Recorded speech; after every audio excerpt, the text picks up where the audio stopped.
No dia de ontem, foi enterrado o reitor da Universidade Federal de Santa Catarina, Luiz Carlos Canceler de Olivo, o CAL, e eu tive a oportunidade de participar do ato que houve em sua homenagem, depois do velório e do seu enterro. O Luiz Carlos Canceler, o CAL, era reitor da universidade, era particularmente um amigo meu, de longa data, militamos por longo tempo juntos em partido político, e ele, inclusive, trabalhou comigo como assessor jurídico quando eu fui secretário estadual de saúde. Então, perdi um amigo e entendo que Santa Catarina perdeu uma grande liderança política, educacional, e que, segundo todos os relatos, mesmo dos seus adversários políticos, fazia um bom mandato na Universidade Federal de Santa Catarina, um mandato que respeitava a diversidade, que respeitava as ideologias, o debate ideológico, e que respeitava fundamentalmente o outro, como deve fazer qualquer autoridade nesse país. Foi acusado de obstrução da justiça por um processo que desconheço o seu teor, mas sei da acusação que foi obstrução da justiça. Por conhecê-lo, sei que provavelmente essa obstrução da justiça deve ter acontecido mais ou menos da seguinte forma. Alguém chegou lá dizendo que tinha um problema passado, uma confusão, e ele deve ter dito assim, mas vamos tratar para frente, como era, vamos cuidar da universidade, vamos tratar da universidade e vamos esquecer o que passou. Presumo que deve ter sido mais ou menos assim. Mas isso é um processo que está correndo e vai continuar correndo, evidentemente, porque vai correr independentemente da não mais presença do CAL no nosso meio. Mas ele foi preso. E sobre a prisão, aí eu posso falar. A prisão temporária, na situação colocada, certamente foi um exagero. Certamente foi um exagero. Talvez tenha sido autoritária, talvez tenha sido abusiva. E eu digo isso porque a prisão, o próprio direito penal, deputado Altair, é chamado de a última ratio. O direito penal funciona pelo princípio da intervenção mínima. E a prisão, que é a pena mais defendida, muitas vezes, pelas pessoas naquele ímpeto de vingança, ela deve ser utilizada em situações muito especiais, principalmente quando não se tem ainda culpa formada. A prisão, inclusive no Brasil, ela é uma espécie de pena, é uma pena perpétua, porque quando o sujeito é preso, aquele estigma fica acompanhando ele o resto da vida. Então, na prática, prender é uma penalidade antecipada. E o Brasil tem abusado, sob o pretexto que há impunidade, sob o pretexto que pode haver, sob o pretexto que o mundo está muito atabalhoado, principalmente na política, e tem uma roubalheira danada, está se exagerando na prisão temporária e na prisão preventiva. E se prende por qualquer motivo. Está banalizada a tal prisão temporária. Então, digo que esta prisão, sem dúvida nenhuma, foi um exagero. Pelas circunstâncias, pelo que está colocado, independente de conhecer o teor do que lá aconteceu. Esta pena, que é uma pena perpétua, ela atenta contra a dignidade da pessoa humana. A prisão, ela liquida com a honra. Esta pena antecipada cria na pessoa, num país que nem o Brasil, onde as pessoas têm assim uma ânsia de prender. É muito comum, eu vejo assim as notícias, a mídia, muitas vezes, qualquer coisa que diz, quando relata um fato que aconteceu, termina assim: ninguém foi preso. Como se prender fosse a solução. Ninguém foi preso.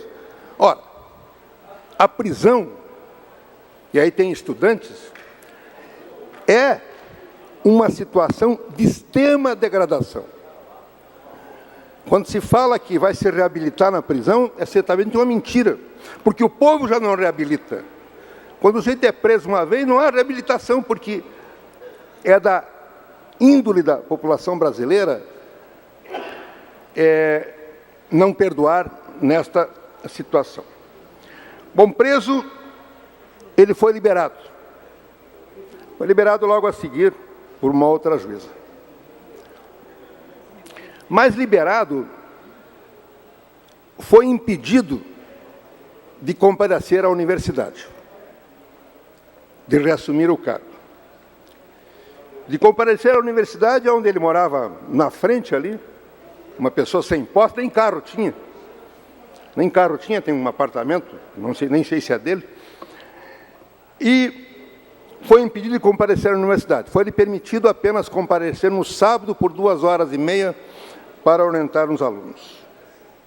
Bom, isto levou, presumo eu, aí presunção, a uma situação de se encontrar sem saída. Sem saída no sentido de que sabia que se voltasse para a universidade, mesmo que conseguisse juridicamente no futuro, provavelmente seria lá um morto-vivo dentro da universidade. Sabia que a sociedade, por causa da pena de prisão, que é uma pena perpétua, acaba olhando para as pessoas de maneira atravessada. Eu liguei para ele 2 vezes, conversei com ele, pareceu-me que estava sereno, mas, ao que parece, sentiu-se sem saída. O sem saída que o levou ao suicídio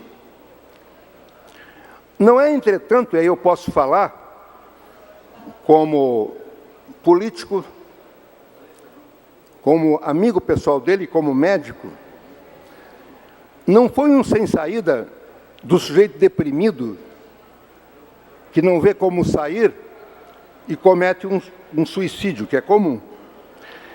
A causa mais frequente de suicídio é a depressão. O sujeito se mata porque não encontra a saída, fica deprimido e não vê saída.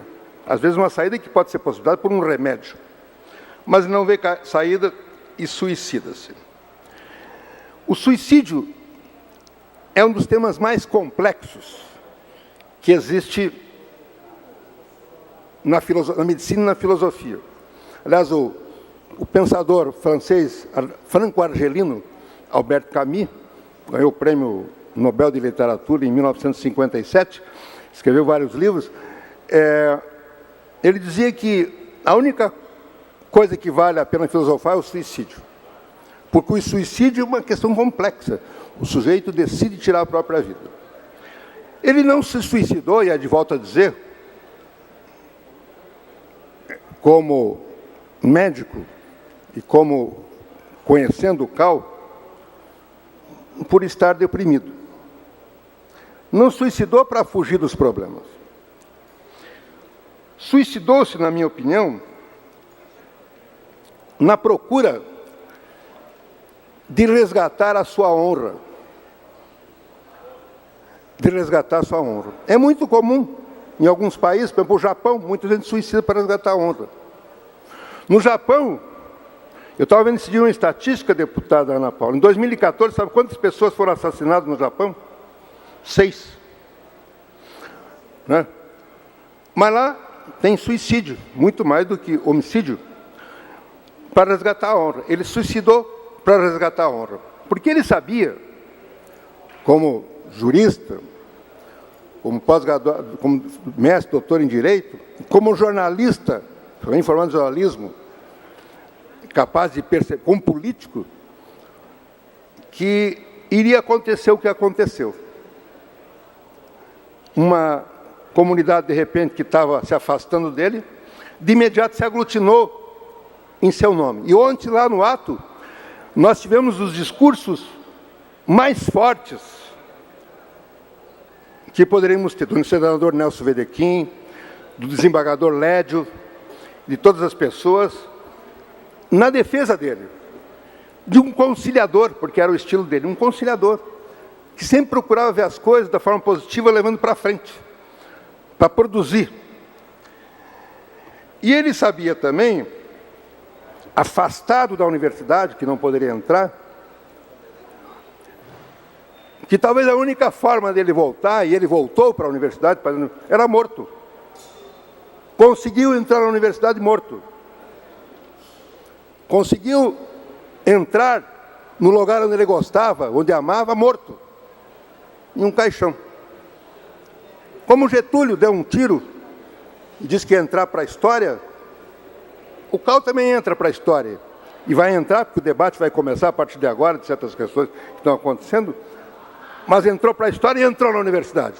Morto, mas entrou na universidade. E o suicídio dele não foi um ato de desespero. Talvez tenha sido um ato político.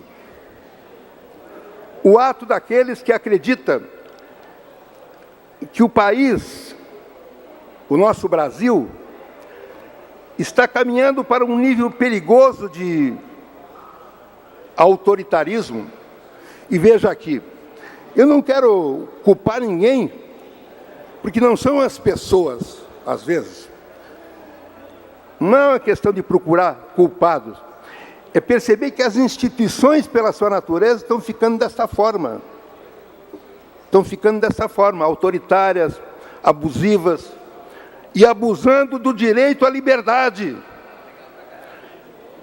Na ditadura militar, ninguém ousaria prender um reitor na universidade.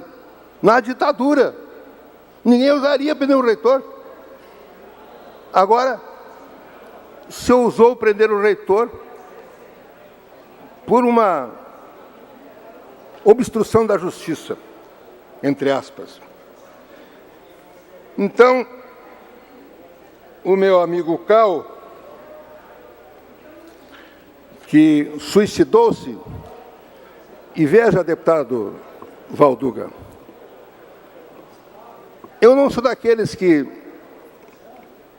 estou dizendo assim, lamento a morte do meu amigo, não deveria ter feito isso. Talvez eu entenda que ele foi bem.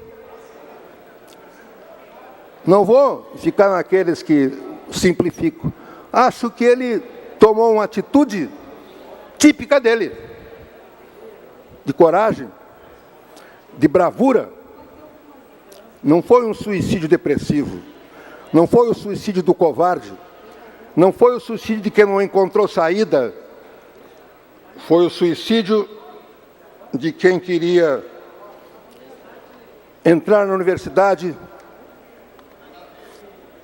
fazer um ato político e, como alguns já disseram, dar uma última aula, que esta aula que ele nos deu sirva para nós, para as instituições, para aqueles que puderem ouvir o que aconteceu.